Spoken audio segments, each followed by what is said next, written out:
Hello and welcome to SPM IS Academy. Today we will analyze important newspaper articles of 25th August 2020. Please note you can download the PDF version of today's newspaper analysis by clicking the link given in the comment section. You can download the PDF version of July 2020 magazine from our website spmisacademy.com. You can also join our WhatsApp group through the link given in the description section for more study materials. This is the list of the topics that we'll cover from today's newspaper, and the first article is taken from editorial segment. It is about need of a fiscal council in India, and this topic is important from our syllabus paper 4 Indian economy point of view. So let us discuss the ideas discussed in this article. Look, इस article को समझने के लिए पहले हमें basic macro economics के concepts एक बार revise कर लेने चाहिए. देखो, मैक्रो इकोनॉमिक्स मतलब managing economic parameters on the larger scale on overall aggregate scale of nation, उसको हम कहते हैं मैक्रो इकोनॉमिक्स. इतना तो बेसिक आप जानते होंगे कि जब हम हाउस होल्ड लेवल पे या इंडस्ट्री लेवल पे, एक बेसिक कंपनी लेवल पे या हाउस होल्ड लेवल पे या इंडिविजुअल लेवल पे जो इकोनॉमिक प्रैक्टिस करते हैं उसको हम लोग कहते हैं माइक्रो इकोनॉमिक्स. फॉर एग्जांपल, आपकी इनकम है 50,000 रुपये और आप खर्च करते हैं हर महीने 40,000 रुपये, 10,000 रुपये बचाते हैं और उसको कहीं इन्वेस्ट करते हैं, तो that is part of your micro economic planning. But when overall planning is done at a national scale तो उसको हम लोग कहते हैं मैक्रो इकोनॉमिक प्लानिंग. और मैक्रो इकोनॉमिक प्लानिंग के देखो दो मेन टूल होते हैं. One is the fiscal policy and second one is monetary policy. Fiscal policy is adopted by the government of India. Fiscal policy के अंदर अलग अलग strategies होती हैं, जैसे बजट लाती है भारत सरकार, वेलफेयर स्कीम्स कई सारी लेकर के आती है, taxation policy, all these are part of fiscal policy. While monetary policy that is brought by the RBI and under monetary policy committee, आपको पता है 6 मेंबर की एक monetary policy committee होती है, that is headed by RBI governor, जो monetary policy लेकर के आती है.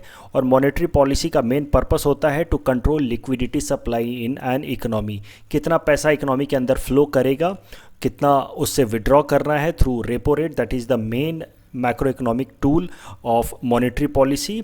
उस तरीके से आरबीआई डिटरमाइन करती है, overall the monetary policy committee determine करती है कि लिक्विडिटी फ्लो कितना होना चाहिए इंडियन इकोनॉमी के अंदर. तो this way there are two macro economic parameters, fiscal policy and monetary policy. Fiscal policy Bharat सरकार लेकर के आती है, मॉनेटरी पॉलिसी आरबीआई लेकर के आती है. दोनों का एक ही मेन ऑब्जेक्टिव है, to maintain good health of Indian economy. अगर ये इंडियन इकोनॉमी है तो इसका अच्छा हेल्थ बना करके रखना ही पर्पस होता है फिस्कल पॉलिसी और मॉनेटरी पॉलिसी का. Good health of Indian economy के दो बेसिक इंडिकेटर्स हैं. इन्फ्लेशन रेट मॉडरेट होना चाहिए. Inflation rate should be somewhere between 2% to 6%. It should be neither less than 2% nor greater than 6%. And second, the growth rate should be decent somewhere closer to 8%. अगर ये दो indicator fulfil होते हैं, that means that Indian economy is in a good state. और fiscal policy और monetary policy किस तरह से बनाई जाती हैं, कैसे उसका इम्पैक्ट होता है इंडियन इकोनॉमी के ऊपर, वो सब कुछ मैं डिटेल में एक्सप्लेन कर चुका हूँ in my economic lecture series, lecture number 6. उस लेक्चर का मैं लिंक आपके साथ शेयर कर दूंगा इन डिस्क्रिप्शन सेक्शन, सो वहाँ से आप जाकर के उसको देख सकते हैं. So this is some of the basic idea about macro economics, जिसके बेसिस पे ये आर्टिकल आया है. So this article is about fiscal policy. अब जरा देखते हैं the arguments proposed in this article. This article suggests that India should bring an independent fiscal council to manage fiscal policy. अभी तक हमने क्या देखा कि भारत सरकार खुद ही फिस्कल पॉलिसी बनाती है. क्या बजट होना चाहिए, बजट के अंदर क्या होता है मेनली, क्या एक्सपेंडिचर्स होने चाहिए, कहाँ कहाँ से हमारी कमाई होनी चाहिए, मतलब रिसीट कहाँ कहाँ से आने चाहिए, वो सब कुछ होता है बजट के अंदर. उसके अलावा कौन कौन सी वेलफेयर पॉलिसी चलानी है, कौन का कैसे टैक्स को कलेक्ट करना है, क्या टैक्स रेट होना है, all these are part of fiscal policy. Until now, fiscal policy is managed by Government of India, but this article suggests कि फिस्कल पॉलिसी को मैनेज करने के लिए एक इंडिपेंडेंट ऑटोनोमस एजेंसी बनाने की जरूरत है, that should be named as fiscal council. Already ये देखो, ये fiscal council is not a new concept. This has been adopted in more than 36 developed countries of the world. और उन सारे कंट्रीज़ में फिस्कल काउंसिल ऑलरेडी लाया जा चुका है and it is already functioning. देखो फिस्कल काउंसिल का बेसिक एक बार डेफिनेशन देख लेते हैं। Fiscal council is an independent fiscal institution with a mandate to promote stable and sustainable public finance in the terms of expenditure and receipt। सरल शब्दों में इसका मतलब ये है कि फिस्कल पॉलिसी एक इंडिपेंडेंट ऑटोनोमस ऑर्गेनाइजेशन होगी, मतलब भारत सरकार के अंदर ही होगी, लेकिन it will B not directly controlled by government of India, और वो भारत सरकार के लिए ओवरऑल इंडिया के लिए फिस्कल पॉलिसी डिटरमाइन करेगी। फिस्कल पॉलिसी मतलब पब्लिक फाइनेंसेस, यानी कि कितना एक्सपेंडिचर होगा, कहाँ कहाँ पे हम एक्सपेंडिचर करेंगे और कहाँ कहाँ से हमारा रिसीट आएगा। All these are part of our fiscal policy. कहाँ हम खर्च करने वाले हैं, किस किस सेगमेंट में, और कहाँ कहाँ से हमारी कमाई आने वाली है, रिसीट कहाँ कहाँ से आने वाली है। आर्ग्यूमेंट्स भी दिए हुए हैं इसी आर्टिकल में that what are the expected benefit of having an autonomous fiscal council. First, it will bring expertise. तो देखो fiscal council will be constituted of experts in the field of economics. तो जो लोग इकोनॉमिक फील्ड में expert हैं उनको लेकर के ही ये फिस्कल काउंसिल बनाया जाएगा। तो नेचुरली जो फिर फिस्कल पॉलिसी बनेगी उसके बाद वो obviously that will be a result of an expert body, तो वो बेहतर होगी, ऐसा उम्मीद किया जा सकता है। देखो अभी कैसा है कि ओवरऑल फिस्कल पॉलिसी में भारत सरकार बनाती है, that is mostly guided by the idea of finance minister. और फाइनेंस मिनिस्टर कैसा होता है कि नॉट ऑलवेज उनका बैकग्राउंड इकोनॉमी का हो, और इकोनॉमिक का बैकग्राउंड अगर हो भी तो भी यू कैन नॉट एक्सपेक्ट कि फाइनेंस मिनिस्टर को एक्सपर्टाइज हो इन द फील्ड ऑफ इकोनॉमी। तो उस कारण से फाइनेंस मिनिस्टर जब भी बनाते हैं फिस्कल पॉलिसी ना, फाइनेंस मिनिस्टर जब भी ओवरऑल फिस्कल पॉलिसी के पैरामीटर्स डिटरमाइन करते हैं, ऑफकोर्स अकेले तो नहीं करते हैं, with help of secretaries of finance, फिर भी वो फाइनेंस फिस्कल पॉलिसी उतनी एक्यूरेट, उतनी प्रॉम्प्ट होने के चांसेस कम होते हैं। ऐसा एक्सपेक्ट किया जाता है कि अगर एक एक्सपर्ट की बॉडी बनाई जाए, अलग सेपरेट फिस्कल काउंसिल बनाया जाए, तो वो जो फिस्कल पॉलिसी बन के आएगी दैट विल बी बेटर। उसके अलावा जो दूसरा बेनिफिट होगा having a separate fiscal council that will be that it will avoid populist measure. देखो पॉपुलिस्ट मेजर्स क्या होते हैं समझते हैं पहले। पॉपुलिस्ट मेजर्स वो होती हैं जो सरकारें लेकर के आती हैं वैसी स्कीम जिससे लोगों को अट्रैक्ट किया जा सके, लोगों को लुभाया जा सके for garnering, for getting their vote support.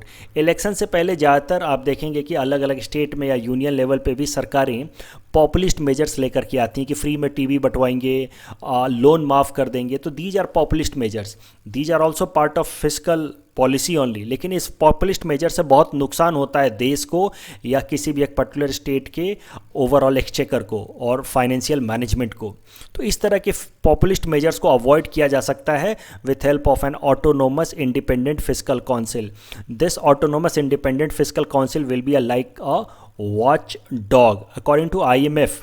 This independent fiscal council will act like a watch dog and prevent populist measures. तो अगर इस तरह का हम ऑटोनोमस फिस्कल काउंसिल बनाते हैं जो भारत सरकार के अंदर तो है लेकिन overall it is not completely under government of India, it is not completely guided by the directives of government of India, तो उस केस में ये जो फिस्कल पॉलिसी है ये एक ऑटोनोमस बॉडी की तरह एक्ट करेगा, एक वॉचडॉग की तरह एक्ट करेगा और इस तरह के अननेसेसरी खर्चों को कमिंग फ्रॉम पॉपुलिस्ट मेजर्स उनको अवॉइड करने में हेल्प करेगा। अब देखते हैं why India needs independent fiscal council. अब इंडिया के केस में एक इंडिपेंडेंट फिस्कल काउंसिल की क्यों जरूरत है। देखो अभी तक जो हमने बेनिफिट डिस्कस किए वो तो जनरल बेनिफिट थे, लेकिन इंडिया के केस में एक सेपरेट फिस्कल काउंसिल की डिमांड क्यों बार बार निकल के आ रही है वो भी जरा देखते हैं। तो कुछ एक डाटा दिए गए हैं इस आर्टिकल में जिसकी मदद से एक्सप्लेन किया गया है, जिसकी मदद से आर्ग्यू किया गया है that India should adopt a separate fiscal council. With help of this data, it has been proved that the finance ministry is not able to manage fiscal policy of India in efficient manner. Let us see some of the important data. The first data says that fiscal deficit in 2019-20 was 4.6%, 0.8% higher than projected. So every year, whatever projection is made by the government of India regarding fiscal deficit, that always overshoots. जितना भारत सरकार target set करती है fiscal deficit का उससे ज़्यादा खर्च कर डालती है। इस कारण से फिस्कल डेफिसिट हर साल प्रोजेक्टेड से ज़्यादा रहता है और ज़्यादा फिस्कल डेफिसिट होने का मतलब है डेट टू जीडीपी रेशियो बढ़ेगा और डेट टू जीडीपी रेशियो जब बढ़ेगा भारत का तो फिर आप समझो कि उस पर इंटरेस्ट पेमेंट भी हमें ज़्यादा करना होगा। So overall liability on government will increase and this is an indicator of poor financial planning. तो फिजिकल डेफिसिट को मैनेज ना कर पाना जितना टारगेट है उस रेंज में, that is an indicator of poor financial planning. तो इस केस में जब 0.8% ओवरशूट कर गया है हमारा physical deficit, that is a indicator of poor fiscal planning by government of India, poor fiscal policy by government of India. दूसरा, the target of FRBM act has been regularly deferred. FRBM act कई दफ़ा मैं भी आपको बता चुका हूँ, मैं डिटेल में FRBM एक्ट कवर कर चुका है इन माई न्यूज़पेपर एनालिसिस ऑफ 31 जनवरी 2020। तो आप अगर उसको देखना चाहें तो जाकर के देख सकते हैं, उसका भी लिंक मैं अपने डिस्क्रिप्शन सेक्शन में आपके साथ शेयर कर लूँगा। FRBM एक्ट को मैं ब्रीफली यही बता देता हूँ। 2003 में ये एक्ट लाया गया था and according to this act physical deficit of 3% will be achieved by 2008 and revenue deficit will be completely eliminated by 2009। ये दो बेसिक टारगेट रखे गए थे FRBM एक्ट के, लेकिन अभी तक ये टारगेट अचीव नहीं हो पाए हैं। बार बार भारत सरकार ने FRBM एक्ट में अमेंडमेंट ला करके FRBM एक्ट के जो टारगेट को बार जो टारगेट ईयर है उसको एक्सीड किया। और आप देखो 2020 आ चुका है, this FRBM act was brought in 2003 and 2020 has come, still we are not in a position to achieve the target of FRBM act. So this is another indicator that government of India is failing in making a prudent fiscal policy। हमारा जो physical policy जो भारत सरकार बना के ला रही है, finance ministry बना करके ला रही है, वो सही नहीं है, इफ़िशियंट नहीं है। तीसरा इंडिकेटर देखो, इन फिजिकल ईयर 2020-21 यानी कि इस पर्टिकुलर ईयर में physical deficit is expected to go beyond 8%। इस साल हमारा physical deficit extraordinarily high जाने वाला है, बहुत हाई जाने वाला है, 8% या उससे भी ज़्यादा जाने वाला है। उसके कारण सिंपल हैं, it's not difficult to guess. Bharat सरकार की कमाई अनएक्सपेक्टेड तरीके से कम होगी बिकॉज ऑफ कोविड-19 एंड एसोसिएटेड लॉकडाउन, जबकि खर्चे बढ़ गए हैं because of all such relief measures brought by the government of India due to कोविड-19। तो खर्चे बढ़ गए हैं, कमाई कम हो गई है, तो naturally physical deficit is bound to go up. और इस साल फिजिकल डेफिसिट 8% या उससे भी ज़्यादा हो जाएगा। और प्रॉब्लम क्या है कि इस ह्यूज फिजिकल डेफिसिट के बाद in this particular year the financial planning of government of India will be further stressed. आगे भारत सरकार और भी ज़्यादा स्ट्रेस में आने वाली है। और इस कारण से इस आर्टिकल में आर्ग्यू किया गया है कि आने वाले टाइम में फिजिकल प्लानिंग का काम एक सेपरेट इंडिपेंडेंट एक्सपर्ट बॉडी को दे देना चाहिए, जिसका नाम होना चाहिए इंडिपेंडेंट या इंडियाज़ फिजिकल काउंसिल, जो आने वाले टाइम में इंडिया के फिजिकल प्लानिंग को एक्सपर्ट तरीके से या एफिशिएंट तरीके से मैनेज कर पाए। क्योंकि इस पर्टिकुलर ईयर में इतना ज़्यादा फिजिकल स्ट्रेस पड़ने वाला है कि आने वाले टाइम में we need more efficient and better planning. तो देखते हैं who are the main propounders, main supporters of independent physical council. कहाँ कहाँ पे फिजिकल काउंसिल को सपोर्ट किया गया है कि हमें सेपरेट फिजिकल काउंसिल बनाने की ज़रूरत है। तो 14th फाइनेंस कमीशन ने साफ साफ लिख के दिया है that there should be an establishment of independent physical council.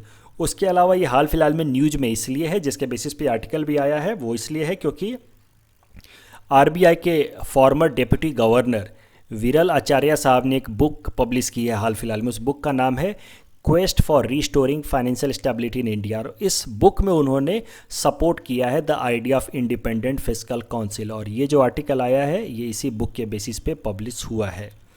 अब जरा देखते हैं the challenges of independent physical council. अभी तक तो हमने देखा कि फिजिकल काउंसिल से क्या क्या फ़ायदे हैं, लेकिन अब फिजिकल काउंसिल के, एक इंडिपेंडेंट फिजिकल काउंसिल के नुकसान भी देखते हैं। देखो, the first challenge is that the accountability of the government will be diminished. देखो अभी क्या है कि अगर भारत सरकार कुछ गलती करती है या ओवरऑल देश के अंदर इकोनॉमिक प्रॉब्लम्स खड़े होते हैं, अनएम्प्लॉयमेंट बढ़ता है, ग्रोथ कम होता है, महंगाई बढ़ती है, तो common public can raise question to the government of India कि आपकी प्लानिंग, आपकी फिजिकल प्लानिंग ख़राब जा रही है and you need to restore it. Parliament के सामने the government of India is accountable. Parliament के सामने उनको जवाब देना पड़ता है कि क्या वो कर रहे हैं भारत के अंदर जो फिजिकल प्लानिंग है उसको बेहतर मैनेज करने के लिए, अनएम्प्लॉयमेंट को कम करने के लिए क्या कर रहे हैं, महंगाई को कम करने के लिए क्या कर रहे हैं, ये सब जवाब देना पड़ता है पार्लियामेंट के सामने। तो सरल शब्दों में इसका मतलब ये है कि in current system where the government of India frames fiscal policy, the government of India is accountable in front of people of India as well as the parliament of India. तो हम सवाल पूछ सकते हैं और भारत सरकार को अकाउंटेबल बना सकते हैं। लेकिन अगर ये फिजिकल प्लानिंग का पूरा रिस्पॉन्सिबिलिटी अगर एक separate autonomous agency physical council को शिफ्ट कर दिया गया तो उस केस में तो फिर भारत सरकार की अकाउंटेबिलिटी जीरो हो जाएगी। अगर मान लो कि अनएम्प्लॉयमेंट बढ़े हमारे देश में या महंगाई बढ़े, उस केस में पार्लियामेंट में भारत सरकार से सवाल नहीं पूछा जा सकता है कि आप बताओ कि आप क्या कर रहे हो अनएम्प्लॉयमेंट को कम करने के लिए या ओवरऑल ग्रोथ को लाने के लिए या इन्फ्लेशन को कम करने के लिए. So the accountability of the government will be diminished with an independent fiscal council, and with this the democratic feature of Indian political system will also be hampered. पहला और दूसरा पॉइंट थोड़ा मिलता जुलता ही है, बट आप दो अलग अलग पॉइंट इस तरह से बना के लिख सकते हैं. जब भारत सरकार अकाउंटेबल नहीं रहेगी, जब भारत सरकार आंसरेबल नहीं रहेगी, तो ओवरऑल जो हमारे देश का डेमोक्रेटिक सिस्टम है, डेमोक्रेटिक फीचर है, वो हैम्पर होगा. क्योंकि एक आम आदमी अगर उसको महंगाई का प्रॉब्लम हो रहा है, अनएम्प्लॉयमेंट का प्रॉब्लम हो रहा है, तो वो फिस्कल काउंसिल से तो सवाल पूछ नहीं सकता, क्योंकि fiscal council will be made up of bureaucrats and experts who are not accountable to the parliament और to the people of India, because they are non elected members. उनको कोई हमने वोट नहीं किया, so they are not answerable और accountable to us. तो इस तरीके से ओवरऑल जो डेमोक्रेटिक फैब्रिक है हमारे देश का, वो डिस्टर्ब होगा with a separate fiscal council. उसके अलावा let us give you some special input for political science optional students. देखो, पॉलिटिकल साइंस ऑप्शनल स्टूडेंट्स को इस बात का ध्यान रखना है कि this proposal of independent fiscal council is a neo liberal approach. देखो, नियो लिबरल अप्रोच आप आई होप आप सब जानते होंगे, मैंने भी पढ़ा है आपको. नियो लिबरल अप्रोच क्या कहता है कि सरकारों को, the government should limit itself to providing security, internal as well as external security. Everything else, may it be social management, may it be economic management, should be left to the social force. The social force should manage social planning and the economic force, that is market, should manage the economic planning. The government should not interfere into the economic system. The government's chief responsibility is to take care of the security of a country. तो this is the new liberal approach, and fiscal council is our implementation और as an example of new liberal approach. तो आप इस तरह से लिख सकते हैं. अगर कभी मान लो न्यू लिबरल अप्रोच पे सवाल आ जाए, तो आप अपने आंसर में जरूर मेंशन कर देना कि the recent demand for having an independent fiscal council is an example of new liberal approach in economics. देखो, भारत सरकार, इसके दो काम हैं मेनली, सिक्योरिटी प्रोवाइड करना और इकोनॉमी मैनेज करना. इकोनॉमी के अंदर भी फिस्कल पॉलिसी को वो मैनेज करती है. मॉनेटरी पॉलिसी तो RBI under monetary policy committee देखती है. अब ये जो डिमांड है एक सेपरेट फिस्कल काउंसिल बना करके, ये जो इकोनॉमिक एक्टिविटीज़ हैं, इकोनॉमिक रेगुलेशन का जो रिस्पॉन्सिबिलिटी है भारत सरकार का, उसको ट्रांसफ़र कर दिया जाए टू एन ऑटोनोमस एजेंसी जिसका नाम हो फिस्कल काउंसिल. ये डिमांड रेज किए जा रहे हैं. और उसके साथ ही it will be more and more, government of India will be more and more responsible और accountable for ensuring security of the country. This is neo liberal approach. The next article is taken from national segment. It is about DNA bill. This topic is important from our syllabus paper 3 governance point of view. So देखो, सबसे पहले DNA technology bill जो 2019 में लाया गया था उसके बारे में ज़रा देखते हैं. तो according to this DNA technology bill that was introduced in Lok Sabha last year, हमारे देश में अलग अलग रीजन्स में रीजनल डीएनए डाटा बैंक बनाया जाएगा, और उसके अलावा सेंट्रल लेवल पे एक नेशनल डीएनए डाटा बैंक बनाया जाएगा. और इस डाटा बैंक के अंदर कुछ एक लोगों के डीएनए डाटा को सिक्योर करके रखा जाएगा, स्टोर करके रखा जाएगा. सबके डाटा स्टोर करके नहीं रखे जाने, इस बात का आपको ध्यान रखना है. हो सकता है कि आपसे पीटी में डायरेक्ट सवाल पूछ लिया जाए कि in proposed DNA technology bill the DNA sample of each and every individual of our country will be stored. This statement will be wrong. According to the proposed DNA technology bill 2019, कुछ एक लोगों के, जैसे कि victims of a particular crime या suspect in a particular case या under trial जिनके ऊपर केस चल रहा है, या मिसिंग पर्सन या अनआइडेंटिफाइड ह्यूमन रिमेन्स, इन सब का डीएनए डेटा स्टोर करके रखा जाएगा रीजनल डीएनए डाटा बैंक में, और एक नेशनल लेवल पे होगा national DNA data bank. And this DNA sample will be used for identification of the person. मान लो कि कोई एक इंसान खो गया और उस इंसान का मान लो पहले का कोई डीएनए रिकॉर्ड है हमारे पास, तो हम वो इस डीएनए डाटा बैंक में रजिस्टर करा देंगे. और कहीं और जाकर के मान लो हमें कोई डेड बॉडी मिलती है, तो उसका डीएनए निकाला जाएगा, डीएनए डाटा स्टोर किया जाएगा डीएनए डाटा बैंक में. और अगर ये दोनों डीएनए मैच कर जाती हैं, किसी एक जगह पे मिसिंग पर्सन की कंप्लेन रजिस्टर की गई थी और उसका डीएनए डाटा, और किसी एक जगह पे डेड बॉडी किसी की मिली है उसका डीएनए डाटा, दोनों अगर मैच कर जाता है, तो फिर आप समझ जाओ कि the dead body is of that missing person. तो इस तरीके से मिसिंग पर्सन के केसेस को रिजॉल्व करने में आसानी होगी. इस तरीके से केसेस को रिजॉल्व करने में आसानी. कोई मान लो कि कोई एक क्रिमिनल है जिसका पास्ट रिकॉर्ड है क्राइम का, उसका डीएनए डाटा स्टोर करके रखा जाएगा इन डाटा बैंक में, डीएनए डाटा बैंक में। तो अगर किसी भी जगह पे क्राइम होता है तो उस क्राइम स्पॉट पे जो भी हमें डीएनए सैंपल्स मिलते हैं उन डीएनए सैंपल्स को निकाला जाएगा और उसका डाटा स्टोर किया जाएगा डीएनए डाटा बैंक में, और फिर मैच किया जाएगा। और इस तरीके से होगा क्या कि अगर उसका डीएनए डाटा किसी भी डीएनए डाटा जो ऑलरेडी हमारे डीएनए डाटा बैंक में स्टोर्ड है उससे मैच कर जाता तो हमें पता चल जाएगा कि आखिर क्रिमिनल है कौन जिसने ये क्राइम किया है। तो इस तरीके से this proposed DNA technology bill with help of regional and national DNA data bank will help in identification of missing person, victim, offenders under trial and deceased person. This will help in empowering criminal justice system. तो जो हमारे देश में overall criminal justice system है, courts की efficiency बढ़ जाएगी, किसने क्राइम किया उसको आइडेंटिफाई करना आसान हो जाएगा।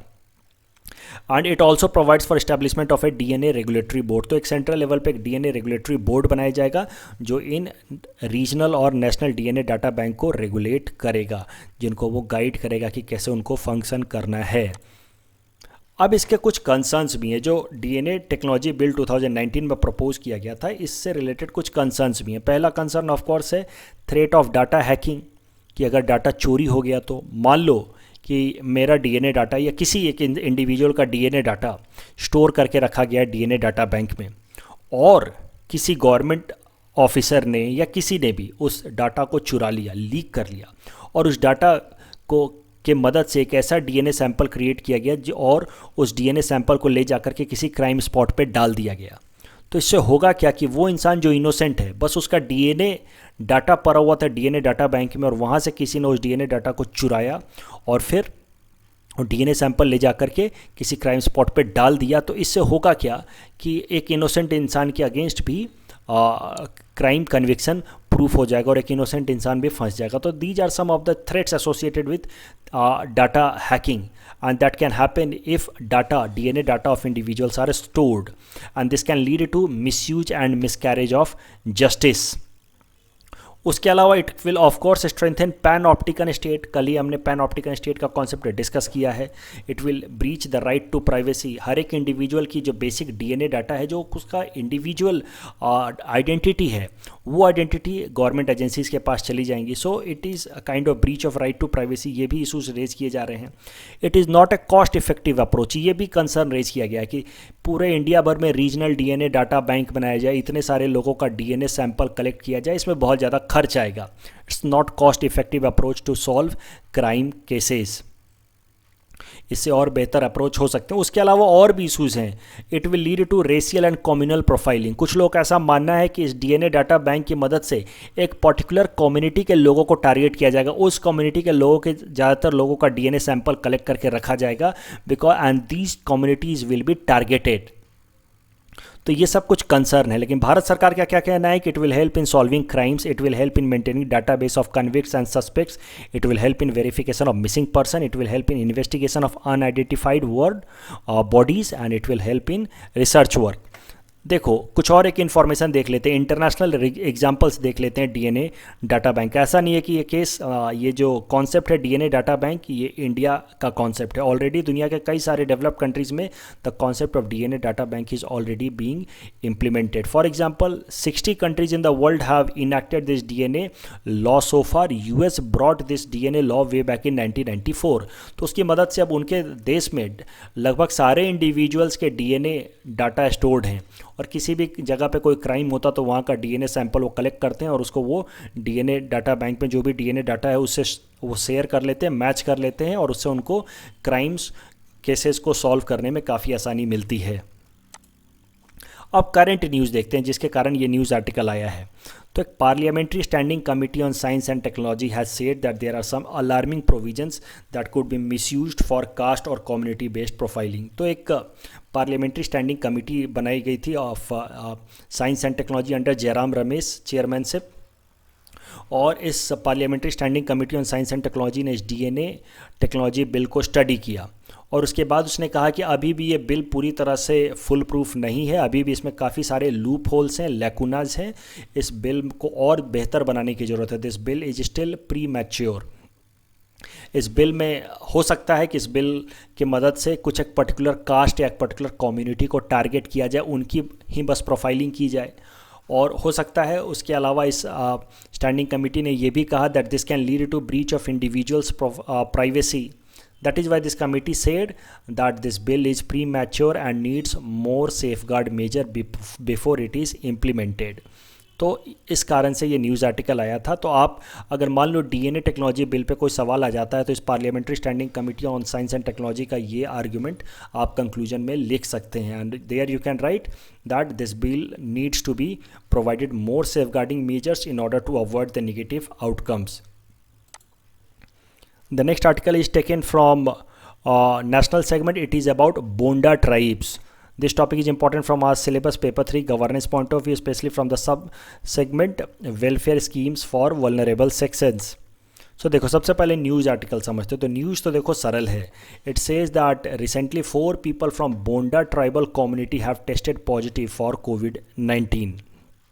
अब बोंडा ट्राइब चूँकि अब न्यूज़ में आ गया है तो बोंडा ट्राइब से रिलेटेड कुछ एक इंपॉर्टेंट इन्फॉर्मेशन देख लेते हैं. हो सकता है हमसे डायरेक्टली प्रीलिम्स एग्जाम में पूछ लिया जाए. Bonda tribes mostly live in the state of Odisha and they are believe to have come from Africa somewhere about 60,000 years ago. तो लगभग 60,000 साल पहले ये अफ्रीका से माइग्रेट होकर के इंडिया में आकर के सेटल हुए थे. They are primarily forest dweller, मतलब फॉरेस्ट एरिया में ही ज़्यादातर रहते हैं. They have a matriarchal society, मतलब female dominated society, and the women prefer to marry a person or a man younger than her at least by 5 to 10 years so that the man can earn for them even when the female grows old. They speak Remo language and they have a unique dressing style. The female are having semi-clad, आधे कपड़े पहने होते हैं and have wear various type of bangles and rings. आप देखो अलग अलग तरह के रिंग्स पहन रखे हैं, अलग अलग तरह के बैंगल्स पहन रखे हैं. जबकि मेन का कैसा होता है, they mostly carry lethal bows and arrows. तो इस तरह का वो बोज एंड एरोज वो कैरी करते हैं. Bondas are one of the 75 particularly vulnerable tribal group community found in India.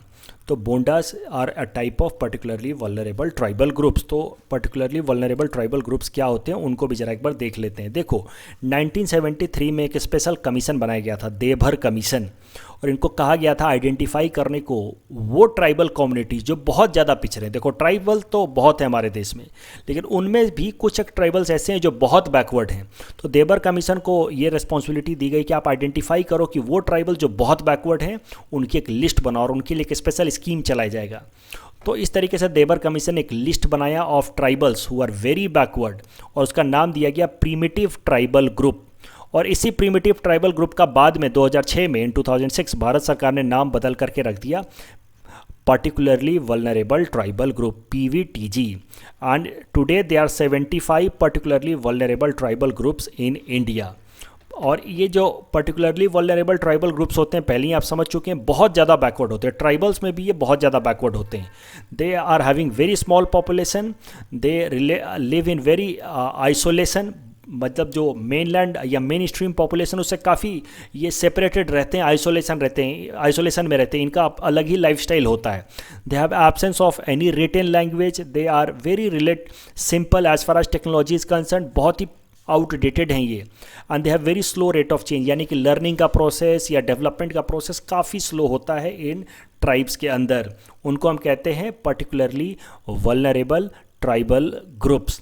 Particularly vulnerable tribal group से रिलेटेड पिछले साल यानी कि 2019 में जो लास्ट ईयर UPSC प्रीलिम्स हुआ था उसमें एक सवाल पूछा गया था. ये सवाल है मैंने आपके साथ यहाँ पे शेयर किया है. आप इस क्वेश्चन को अटेम्प्ट कर सकते हैं और आप कमेंट सेक्शन में अपना आंसर रख सकते हैं. देखो इस क्वेश्चन को मैं आपके साथ डिस्कस करना चाहूँगा, देख लो एक बार ज़रा सा. Consider the following statements about particularly vulnerable tribal groups in India. They reside in 18 states and 1 union territory. Stagnant or declining population is one of the criteria for determining particularly vulnerable tribal groups status. There are 95 PVTGs and Irregular and Konda Reddy tribes are included in the list of PVTGs. अब ये देख करके आपको लगा कि यार इतनी सारी बातें मुझे कहाँ से आएंगी, 18 स्टेट्स में हैं, कोंडा और इरूलर के बारे में तो मैंने पढ़ा ही नहीं. देख के तो ऐसा लगेगा आपको, लेकिन इस बात का ध्यान दो, अगर आपको ये 75 याद होता, और ये काफ़ी कॉमन कॉन्सेप्ट है, हर जगह PVTGs के बारे में कम से कम ये तो लिखा ही रहता है कि there are 75 particularly vulnerable tribal groups. अगर आपको बस इतना याद होता तो आपको एक बात पता चल जाता कि ये जो थर्ड स्टेटमेंट है ये गलत है. That the third statement says that there are 95 particularly vulnerable tribal group, जबकि आपको याद होना चाहिए कि देयर आर जस्ट 75। और जैसे आपको पता चलता कि थर्ड स्टेटमेंट गलत है, अपने आप आपका आंसर निकल आता। तो इस तरीके से भी काफ़ी टाइम यूपीएससी प्रीलिम्स में आंसर निकल आते हैं एलिमिनेशन करके। इस बात का हमेशा ध्यान रखना, क्वेश्चन को ऊपर ऊपर से पढ़ के घबरा मत जाना कि इतनी सारी चीज़ें तो हमें पता ही नहीं है इरूलर और कोंडा रेडी ट्राइब्स के बारे में, let us leave this question ना। हर एक स्टेटमेंट को पढ़ो, और अगर कोई भी स्टेटमेंट में तुम कंफर्म हो कि ये स्टेटमेंट सही है या गलत है, तो उसके बेसिस पे एलिमिनेशन करना शुरू करो। जैसे इस केस में तुम्हें पता चल गया कि थर्ड स्टेटमेंट गलत है, उसके बेसिस पर जैसे तुम एलिमिनेट करोगे तुम्हें सही आंसर मिल जाएगा। The next article is taken from economy segment. It is about Laffer curve and Philip curve. This topic is important from our syllabus paper 4 Indian economy point of view. Look, इस article में this article has come on the occasion of first death anniversary of our former finance minister Arun Jaitley. तो अरुण जेटली साहब का इसी वक्त पिछले साल death हो गया था, और उसी ओकेजन पे उसी कॉन्टेक्स्ट में ये आर्टिकल पब्लिश हुआ है, जिसमें देखा गया है कि जिसमें बताया गया है कि अभी के current finance minister Nirmala Sitharaman ji ने अरुण जेटली जी को याद करते हुए कहा कि अरुण जेटली जी का अगर कोई सबसे बड़ा कंट्रीब्यूशन था हमारे देश की इकोनॉमी की तरफ तो वो था जीएसटी। तो सी सेड कि अरुण जेटली साहब का ये जो सबसे इंपॉर्टेंट कंट्रीब्यूशन है जीएसटी, और जीएसटी के कारण देखो आज क्या क्या फ़ायदे हुए हैं। जीएसटी के कारण टैक्सेशन का सिस्टम सिंप्लीफाई हो गया, इनडायरेक्ट टैक्सेस का सिस्टम सिंप्लीफाई हो गया। अब हर एक इंसान आराम से खुद का टैक्स फाइल कर सकता है, और जीएसटी के कारण ओवरऑल टैक्स रेट कम हो गया है। तो जीएसटी के कारण टैक्सेशन सिस्टम सिंपल हो गया और टैक्स रेट कम हो गया, और इस कारण से ओवरऑल टैक्स कंप्लायंस बढ़ गया और टैक्स कलेक्शन धीरे धीरे ग्रो कर रहा है। इस बात को हमें समझना है। क्या कहा निर्मला सीतारमण जी ने कि अरुण जेटली साहब का सबसे इंपॉर्टेंट कंट्रीब्यूशन जीएसटी। जीएसटी में क्या हुआ है, टैक्स के सिस्टम, कैसे टैक्स को पे करना है वो सिस्टम सिंपल कर दिया गया है, और टैक्स रेट थोड़ा कम कर दिया गया पहले से, और इस कारण से अब ज़्यादा से ज़्यादा लोग टैक्स से कंप्लाई कर रहे हैं, मतलब ज़्यादा से ज़्यादा लोग अब टैक्स भरने के लिए रेडी हैं, और इस कारण से धीरे धीरे हमारा टैक्स कलेक्शन बढ़ रहा है, टैक्स बेस बढ़ रहा है और टैक्स कलेक्शन बढ़ रहा है। अब this can be best explained with the help of this लाफर curve. आपके मन में एक नेचुरल सवाल उठना चाहिए कि अगर टैक्स रेट डिक्रीज किया गया है, if tax rate has been decreased then how tax collection can increase. Normally आपको सोच के तो ये लगता है ना कि अगर टैक्स रेट कम किया जाएगा तो टैक्स ओवरऑल कलेक्शन भी कम होना चाहिए, लेकिन नहीं, ऐसा नहीं है। अगर टैक्स रेट को कम किया जाए तो ओवरऑल टैक्स कलेक्शन कुछ एक केसेस में बढ़ता है। देखो इस कर्व की मदद से हम समझेंगे। This is the curve known as Laffer curve in economics. This curve is between overall tax collection against tax rate. और ये कर्व क्या कहता है कि अगर टैक्स रेट बहुत ज़्यादा हो तो टैक्स कलेक्शन कम हो जाता है, और अगर हम टैक्स रेट को धीरे धीरे कम करते जाएं तो टैक्स कलेक्शन बढ़ता जाता है एक पर्टिकुलर लिमिट तक। फिर उसके बाद अगर हम टैक्स रेट को कम करते जाएं तो फिर टैक्स कलेक्शन कम होता रहेगा। मान लो कि हमने टैक्स रेट 100% कर दिया तो tax collection will be very less, बहुत कम लोग टैक्स भरेंगे। ऐसा क्यों होगा वो भी जरा समझते हैं। अगर हमने टैक्स रेट को बहुत बढ़ा दिया, टैक्स रेट को अगर हमने 100% कर दिया तो बहुत कम लोग होंगे जो टैक्स भरेंगे, बहुत सारे लोग ऐसे होंगे जो टैक्स भरना नहीं चाहेंगे और वो टैक्स की चोरी करेंगे। लेकिन अगर हम धीरे धीरे टैक्स रेट को कम करें 90%, 80%, 70%, 60, 50, तो लोग जब टैक्स रेट कम होता है तो लोग फिर सोचते हैं कि चलो ठीक है टैक्स भर देते हैं। जब टैक्स रेट बहुत ज़्यादा होता है तो people don't want to pay their taxes, they just don't want to comply. But when tax rate is reduced more and more people comply with the tax system, and with this overall जब ज़्यादा से ज़्यादा लोग tax भरते हैं तो overall tax revenue बढ़ जाता है। तो इस बात को अब आप समझ रहे होंगे होपफुली कि टैक्स रेट घटाने से कुछ एक लिमिट तक हमारा टैक्स कलेक्शन बढ़ता है। ऑफ कोर्स अगर टैक्स रेट को बहुत ज़्यादा घटा दिया जाए, 10% कर दिया जाए, 5% कर दिया जाए, 0% कर दिया जाए तो फिर हमारा टैक्स रेवेन्यू घटेगा। But beyond a certain limit अगर टैक्स रेट को कम किया जाए तो हमारा टैक्स कलेक्शन बढ़ता है। तो देखो इंडिया अभी के केस में according to experts India is somewhere here on this curve, जहाँ पे अभी कैसा है कि बिफोर जीएसटी हमारा टैक्स रेट काफ़ी ज़्यादा था, एंड सिंस टैक्स रेट ज़्यादा था then that led to less compliance. कम से कम लोग टैक्स भरते थे, ज़्यादा से ज़्यादा लोग टैक्स की चोरी करते थे, और इस कारण से टैक्स कलेक्शन हमारा कम रह गया था।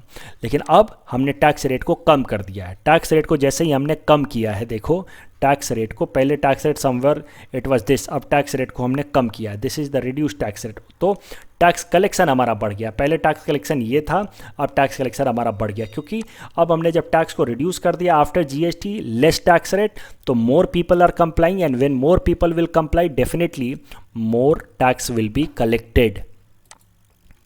देखो, पहला जो हमने देखा वो था लाफर कर्व। एक दूसरा इंपॉर्टेंट कर्व है जो इकोनॉमिक्स में आता रहता है, वो है Phillips curve. Phillips curve is again between inflation and unemployment rate. तो फिलिप्स कर्व क्या कहता है कि अगर इन्फ्लेशन रेट बहुत कम हो जाए, 2% से भी अगर इन्फ्लेशन रेट कम हो जाए, तो उस केस में अनएम्प्लॉयमेंट बहुत बढ़ जाती है। इसी कारण से आपको पता है कि हमारे देश में, आपको पता है, आरबीआई को टारगेट दिया गया है, मॉनेटरी पॉलिसी कमेटी को टारगेट दिया गया है कि इन्फ्लेशन रेट 2% से कम नहीं होना चाहिए, क्योंकि अगर 2% से इन्फ्लेशन रेट कम हो जाए तो अनएम्प्लॉयमेंट बहुत ज़्यादा बढ़ जाती है उस केस में। इसका बेसिक कारण भी आपको पता होगा, जब इन्फ्लेशन बहुत कम हो जाए तो समझ जाओ कि देश के अंदर इकोनॉमिक एक्टिविटी बहुत पुअर है, ग्रोथ का बहुत कम है, and when growth is very less automatically it will lead to high unemployment rate. And when inflation picks up, when inflation rate grows, that means economic activity is picking up, and when inflation grows, economic activity picks up, and when economic activity picks up, automatically unemployment decreases. तो inflation अगर बहुत कम हो तो unemployment ज़्यादा होता है, और अगर इन्फ्लेशन बढ़े कुछ एक लिमिट तक तो अनएम्प्लॉयमेंट कम होता है। This is the curve between unemployment and inflation known as Phillips curve. इन दोनों टॉपिक के बेसिस पे मैंने एक प्रैक्टिस क्वेश्चन आपको दे रखा है, इसका आंसर हम लोग आप कमेंट सेक्शन में दे सकते हो, और इन दोनों क्वेश्चन का आंसर जो मैंने आपको दिया आज प्रैक्टिस, इनका आंसर मैं आपके साथ शेयर करूंगा in my tomorrow's newspaper analysis. The next article is taken from Assam segment. It is about a ropeway that has been inaugurated over Brahmaputra river. So let us see what is the news. According to this news article, Assam government has inaugurated a 1.8 kilometer long ropeway across Brahmaputra river, and this will be India's longest river ropeway. तो river के ऊपर ये सबसे लंबा ropeway होगा पूरे India का। इससे क्या क्या फ़ायदे होंगे वो भी ज़रा देखते हैं। It will cut down the travelling time. अभी कैसा है कि एक एंड पे हमारा गुवाहाटी सिटी है, दूसरे एंड पे है आईआईटी गुवाहाटी, और आईआईटी गुवाहाटी तक जाने के लिए फेरी का इस्तेमाल करना पड़ता है, and that takes about 30 minutes. लेकिन अब इस रोपवे की मदद से एक एंड से दूसरे एंड तक हम लोग सिर्फ 8 मिनट के अंदर जा सकते हैं। So of course it will cut down the travelling time. Second, it has tourism potential. So अब जब देखो रोपवे के ऊपर से आपको पूरा का पूरा ब्रह्मपुत्र रिवर दिखेगा, you will get a top view of Brahmaputra river. So this will be a natural attraction for tourists across the India, and that will promote tourism of Guwahati and entire Assam. अब इस बात का आपको ध्यान रखना है कि this is longest ropeway over river, but not overall longest ropeway of India. ये रिवर के ऊपर का सबसे लंबा रोपवे है between Guwahati and north Guwahati town and Guwahati city, but it is river longest river ropeway. Otherwise अगर आप देखो तो एक 2.5 किलोमीटर का रोपवे है in Jammu and Kashmir, that is also one of the world's highest ropeway, but that is not over river.